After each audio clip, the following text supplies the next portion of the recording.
साहब, मैं आपका सामान उठा लूँ क्या? साहिल अभी बस से उतरा ही था कि किसी की आवाज़ सुनकर चौंक गया। पीछे मुड़कर देखा तो एक उसकी ही उम्र का लड़का फटे पुराने कपड़े पहने उसके सामान की तरफ देख रहा था। साहिल ने उसे टालते हुए कहा, नहीं, मैं सामान खुद ही उठा लूँगा। यह सुनकर वह लड़का थोड़ा सा निराश हो गया और बोला, साहब कुछ भी दे दीजिएगा, बहुत मजबूर हूँ, कुछ खाने का इंतजाम हो जाएगा। साहिल झुंझलाकर उसकी ओर देख रहा था। उस लड़के की आंखों में उसे आंसू नजर आ रहे थे। फिर उसने गौर से उसे देखा तो समझ में आया, यह तो उसके बचपन का दोस्त राहुल है, इस हाल में। साहिल ने उससे कहा, पहले मेरे साथ चलो। वह उसे पास के एक ढाबे पर ले गया। क्या खाओगे? साहिल के पूछने पर लड़के ने कहा, नहीं साहब, अगर आप सामान उठवाओगे तो ही मैं कुछ लूँगा। साहिल हंसते हुए बोला, हाँ मैं जानता हूँ तुम बहुत खुददार हो, किसी की मदद नहीं लोगे। सामान बाद में उठा लेना, पहले कुछ खा लो। बैठो, मैं अभी आया। लड़का डरते डरते सामने पड़ी मेज कुर्सी पर बैठ गया। साहिल कुछ देर में आकर उसके सामने वाली चेयर पर बैठ जाता है। साहिल उससे पूछता है, तुम इस हाल में कैसे? मेरा मतलब है कुछ अपने बारे में बताओ। राहुल ने बताया, साहब मेरे पिता इसी गांव में एक किसान थे। गांव के जमींदार से कर्ज लेकर उन्होंने फसल लगाई थी, लेकिन सारी फसल खराब हो गई। कर्ज का ब्याज बढ़ता गया। जमींदार ने खेतों पर, बैलों पर और घर पर कब्जा कर लिया। पिताजी ऐसा बर्दाश्त न कर सके और फांसी लगा ली। मैं तब छोटा था। कुछ दिन बाद माँ भी चल बसी। स्कूल जाना तो दूर, गांव में कोई काम ना मिला, भूखा मरने लगा मैं तो। तब से जो भी काम मिलता है वही कर लेता हूँ। दोपहर को बस के आने पर कोई कोई सवारी सामान उठवा लेती है तो खाने का जुगाड़ हो जाता है। तभी खाना आ गया। खाना देखकर राहुल बोला, साहब ये तो बहुत महंगा होगा, मेरी मजदूरी तो बस 10 रुपये बनती है, ये सब मैं कैसे चुका पाऊँगा? साहिल हंसते हुए बोला, अभी मैं आया हूँ, वापस भी जाऊँगा, तब मेरा भी सामान उठा लेना। साहिल उसे जानबूझकर अपनी पहचान नहीं बता रहा था। उसे पता था अगर उसने ऐसा किया तो राहुल उससे मदद नहीं लेगा। राहुल बहुत भूखा था। वह जल्दी जल्दी खाना खाने लगा। इधर साहिल कुछ देर के लिए पुराने दिनों में खो गया। उस समय दोनों एक ही स्कूल में पढ़ते थे, दोनों साथ खेलते थे। राहुल पढ़ने में बहुत तेज था। उसमें और साहिल में हमेशा फर्स्ट आने की होड़ लगी रहती थी। साहिल के पिता उसी स्कूल में अध्यापक थे। साहिल के पिता का ट्रांसफ़र हो गया तो साहिल स्कूल छोड़कर शहर चला गया। आज वह कॉलेज में पढ़ता है। छुट्टियों में गांव के पुराने दोस्तों से मिलने चला आया। वैसे उसके चाचा भी इसी गांव में रहते हैं। साहिल को यह उम्मीद बिल्कुल नहीं थी कि उसका दोस्त उसे इस हाल में मिलेगा। साहिल अपने ही ख्यालों में खोया हुआ था। तभी राहुल ने उसे कहा, साहब मेरा खाना हो गया, चलिए आपका सामान उठा लेता हूँ। साहिल ने जवाब दिया, अभी चलते हैं, बैठो और कुछ अपने बारे में बताओ। अब कहाँ रहते हो और आगे क्या करोगे?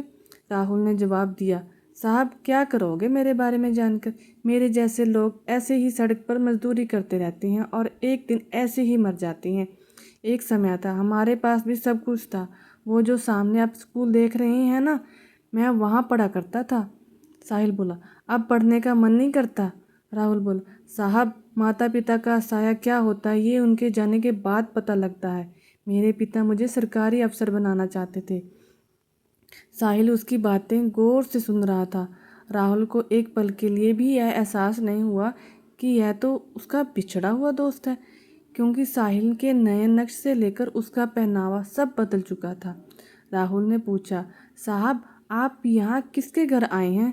साहिल ने अपनी पहचान छिपाते हुए कहा, नहीं बस ऐसे ही गांव घूमने आया था। यहाँ कोई होटल मिल जाएगा रुकने के लिए? हाँ साहब, बस स्टैंड के पीछे ही एक होटल है। आपके शहर जैसा तो नहीं है, पर ठीक ठाक है, मैं आपको वहीं ले चलता हूँ। राहुल बोला। साहिल ने हाँ में सर। राहुल सामान उठाकर लेकर आगे आगे और साहिल उसके पीछे पीछे चलने लगा। कुछ ही देर में वे होटल में पहुंच गए। साहिल ने एक कमरे में कमरा लिया। राहुल उससे कहने लगा, साहब मैं चलता हूँ, जब आपको जाना हो तो बता देना, मैं आपका सामान लेने आ जाऊँगा। साहिल बोला, अरे रुको, ये कमरा मैंने 2 लोगों के लिए लिया है, तुम मेरे साथ रहोगे? राहुल बोला, नहीं साहब, कहाँ मैं और कहाँ आप, वैसे भी मैं तो कहीं भी सो जाता हूँ। मेरा बिस्तर एक पेड़ के ऊपर रखा होता है, वहीं पेड़ के नीचे चबूतरे पर सो जाता हूँ। मुझे जाने दो साहब। साहिल बोला, मुझे तुमसे बहुत सी बातें करनी है। जब तक मैं यहाँ हूँ मेरे साथ रहोगे? मैं यहाँ किसी को जानता नहीं हूँ, तुम मुझे पूरा गांव घुमाओगे? राहुल कुछ नहीं बोला। कमरे में सामान रखने के बाद साहिल राहुल को लेकर एक कपड़े की दुकान पर पहुंचा। उसे नए कपड़े दिलवाए, नए जूते दिलवाए, फिर उसे लेकर होटल पर आया। उसने राहुल की ज़रूरत का हर सामान खरीदा और उससे कहा, तुम नहा कर ये कपड़े पहनो, मैं अभी आता हूँ। राहुल को कुछ समझ नहीं आ रहा था। उसने नहा धोकर नए कपड़े पहने, अपने आप को शीशे में देख ही रहा था, तभी साहिल आ गया। राहुल अपने कपड़ों को देखकर रो रहा था। साहिल बोला, क्या हुआ, कपड़े अच्छे नहीं हैं? राहुल बोला, नहीं साहब, माँ की याद आ गई। वो अपने हाथ से सिलकर कपड़े पहनाया करती थी। कल मैं आपको अपना घर दिखाऊंगा जो जमींदार ने हथिया लिया। साहिल उससे बैठकर बातें करने लगा। कितना कर्जा था तुम्हारा? राहुल ने कहा, साहब सब मिलाकर 50-60 हज़ार था, अब तो 80-90 हज़ार हो गया होगा। काफ़ी देर इधर उधर की बातें करने के बाद दोनों सो गए। सुबह साहिल राहुल को लेकर गांव घूमने गया। वहां राहुल ने अपना घर दिखाया जो बंद था। फिर वह उस पेड़ के नीचे ले गया जहां कल तक वह सोता था। राहुल बोला, साहब यह पेड़ ही मेरे माँ बाप हैं, मैं यहीं सोता हूँ। साहिल बोला, राहुल मैंने तुमसे झूठ बोला था, मैं गांव घूमने नहीं, सिर्फ तुमसे मिलने आया था। यह सुनकर राहुल चौंक गया। साहिल ने बताया, मैं तुम्हारे बचपन का दोस्त साहिल हूँ। यह सुनकर राहुल गौर से साहिल के चेहरे को देखने लगा। उसे अब उसमें अपना दोस्त नजर आने लगा। उसकी आंखों से टप टप आंसू बह रहे थे। साहब आप, वह कुछ बोलता इससे पहले साहिल ने कहा, साहब नहीं, साहिल तुम्हारा दोस्त। राहुल कुछ बोल ना सका। वह बस एक टक साहिल को देखते जा रहा था। उसके अंदर का सैलाब अब उमड़ने लगा था। इतने सालों का दर्द उसकी आंखों से बह रहा था। आज उसका कोई अपना उससे मिलने आया। इस बात पर अभी भी उसे विश्वास नहीं हो रहा था। साहिल ने उसे चुप कराया, फिर वह उसे लेकर अपने चाचा के घर गया। साहिल के चाचा सब पहले से जानते थे। साहिल ने उससे कुछ बात की। साहिल के चाचा एक संपन्न किसान थे। उन्होंने अपने साथ कुछ और किसानों को इकट्ठा किया और जमींदार के घर पहुंच गए। साहिल के चाचा ने जमींदार से पूछा, इसके पिता पर कितना कर्ज है? जमींदार ने अक्कड़ से कहा, कौन चुकाएगा? इसके पास तो फुटी कौड़ी नहीं है, नहीं तो इसका बाप फांसी ना झूलता। सब मिलाकर 1 लाख है। साहिल ने अपने चाचा को इशारा किया। उन्होंने बैग से 1 लाख रुपए निकाल कर जमींदार के सामने रख दिए और कहा, इसके खेत और मकान और बैल अभी वापस चाहिए। जमींदार यह देखकर घबरा गया, लेकिन इतने लोगों के सामने कर भी क्या सकता था। घर की चाबी और कागज़ वापस कर दिए, बैल उसे घर भिजवा दिए।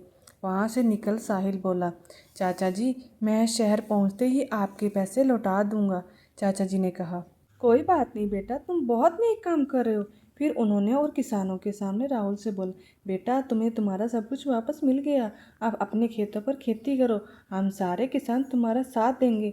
यह सुनकर सब किसान तैयार हो गए। हाँ बेटा, अब वो जिम्मेदार तुम्हारी तरफ आंख भी नहीं उठा सकेगा। साहिल ने राहुल को खेती करने के लिए 20,000 रुपये और दिलवा दिए। राहुल उसके पैरों में गिर पड़ा। उसे उठाकर साहिल ने कहा, दोस्त अब तुझे आगे निकल कर दिखाना है। अगली बार जब मैं गांव आऊं तो मेरा दोस्त मुझे खुशहाल मिलना चाहिए। यह सुनकर साहिल ने राहुल को गले लगा लिया। अगले दिन साहिल शहर चला गया। वहां से उसने अपने चाचा के पैसे बैंक में जमा करवा दिए। इसके 6 महीने बाद एक दिन साहिल दरवाजे की घंटी सुनकर दरवाज़ा खोलने गया तो देखा सामने राहुल खड़ा था। 6 महीने में बिल्कुल बदल गया था। साहिल ने उसे गले से लगा लिया। अंदर आकर उसने साहिल के माता पिता के पैर छुए। साहिल बोला, अचानक यहाँ कैसे, सब ठीक है ना? उस जमींदार ने परेशान तो नहीं किया? राहुल बोल, नहीं यार सब ठीक है, तेरे चाचा और दूसरे किसानों ने मेरी बहुत मदद की, अब तो सब ठीक है, मेरी फसल भी अच्छी, उसकी कमाई से तेरा कर्ज चुकाने आया हूँ। ये 20,000 है, बाकी धीरे धीरे चुका दूंगा। साहिल बोला, तू मेरा भाई है, मैंने कोई कर्ज नहीं दिया तुझे, तूने कैसे सोच लिया ये मैं नहीं ले सकता? लेकिन राहुल जिद करने लगा। तब साहिल ने पिता ने कहा, बेटा रख लो, ये इसकी खुददारी है, जो शिक्षा मैंने दी थी ये उसी का पालन कर रहा है। साहिल पैसे रख लेता है। फिर राहुल शर्माते हुए उसे अपनी शादी का कार्ड पकड़ा देता है। साहिल कहता है, अरे ये क्या, तू शादी कर रहा है? तभी साहिल के पिता ने कहा, हाँ, जब तूने हमें सब बताया तभी मैंने तेरे चाचा से इसके लिए अच्छी सी लड़की देखने के लिए कहा था। कब तक घर में अकेला रहेगा? राहुल बोला, मैं आप लोगों का एहसान ज़िंदगी भर नहीं भूल सकता। मेरी तो कोई औकात नहीं थी। साहिल बोला, सब ऊपर वाला करता है, सब उसी के हाथ में है। तेरे अच्छे दिन आने थे, मैं नहीं आता मदद करने तो ऊपर वाला किसी और को भेज देता। कुछ दिन बाद साहिल अपने परिवार के साथ राहुल की शादी में पहुंच गया।